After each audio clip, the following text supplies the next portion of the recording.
J'ai failli me faire virer. Je sais, c'est pas très marrant, mais en même temps, c'est ce qui m'a inspiré la vidéo d'aujourd'hui, donc je me dis que c'est peut-être pas plus mal.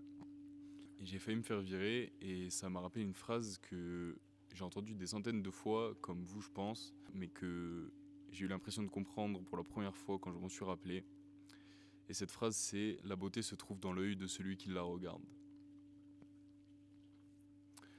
Alors oui, d'une part, c'est une phrase de Lover trop mimi, mais je pense que si on s'attarde un peu dessus et qu'on essaye de vraiment la comprendre, il y a un sens beaucoup plus rationnel, on va dire, qui va au-delà de quelque chose d'aussi superficiel que la beauté.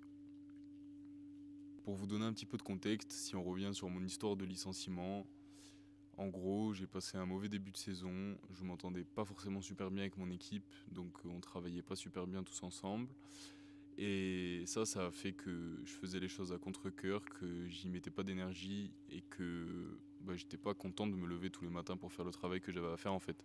En plus de ça, j'étais très fermé aux autres, donc forcément ça m'aidait pas à améliorer les relations. Et surtout, je pense que j'ai atteint le paroxysme de ma nonchalance naturelle. J'étais lent et j'étais pas productif. Et du coup, logiquement, j'ai été convoqué par mon responsable et par ma patronne, qui m'ont justement reproché d'être lent et d'être je m'en foutiste. Et la première réaction que j'ai eue quand ils m'ont dit ça, c'est de me braquer tout de suite. J'étais très énervé.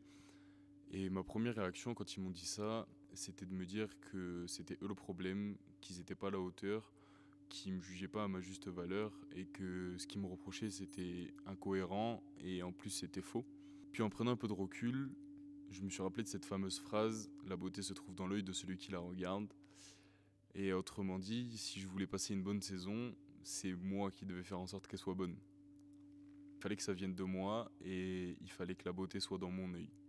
Donc je me suis mis un coup de pied aux fesses, je me suis plus investi dans mon travail et résultat, j'ai pris moi beaucoup plus de plaisir à travailler, les relations se sont améliorées et j'ai été félicité pour mon travail. Et cette histoire, en plus de me permettre de comprendre un peu mieux cette phrase, ça m'a rappelé un principe que j'essaye d'appliquer dans ma vie depuis un certain temps et qui m'a beaucoup aidé. C'est tout simplement de prendre la responsabilité de tout ce qui m'arrive. Alors en fait, la responsabilité, comme ça paraît être un fardeau et c'est la connotation qu'on lui donne. Quelqu'un qui doit être responsable, c'est quelqu'un qui doit porter quelque chose. Mais en fait, la responsabilité, c'est un pouvoir. C'est le pouvoir d'agir selon ses valeurs, selon ce qu'on veut, ce qu'on aime, et selon notre volonté en fait. Et donc, si à chaque fois qu'il nous arrive quelque chose, on donne cette responsabilité-là à quelqu'un d'autre, on perd ce pouvoir-là. Et même si on fait rapidement un petit peu d'étymologie, dans le mot responsabilité, il y a le mot réponse et le mot habilité. Donc en fait, la responsabilité, c'est l'habilité ou la capacité de répondre. C'est la capacité qu'on a à répondre à des événements qui nous arrivent, qu'ils soient sous notre contrôle ou non. Que ce soit en bien ou en mal, il faut prendre la responsabilité des événements qui arrivent dans nos vies, ceux sur lesquels tu as un impact. Par exemple, si tu as eu une mauvaise note à un examen, tu dois prendre la responsabilité de ne pas avoir assez ou ne pas avoir bien révisé. Si tu as perdu à une compétition sportive, c'est peut-être que tu t'es pas entraîné assez dur.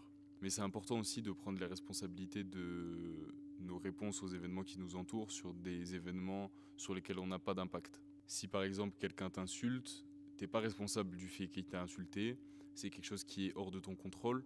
Par contre, la réponse que tu vas apporter à cette personne-là ou au problème qu'il y a entre vous, ça c'est de ton ressort et c'est ta responsabilité, c'est ton choix. Donc ne perdons pas notre temps à trouver un responsable ou un bouc émissaire à chaque chose qui nous arrive dans nos vies.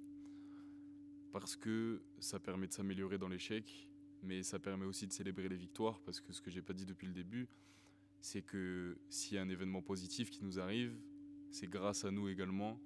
Si tu gagnes la course, c'est parce que tu t'es entraîné très dur. Habituellement, dans mes vidéos, j'essaye de conclure en nuançant un petit peu le propos, mais là, très sincèrement, j'ai trouvé aucun désavantage à assumer pleinement nos responsabilités, et ce, peu importe tout ce qui nous arrive. Et bisous.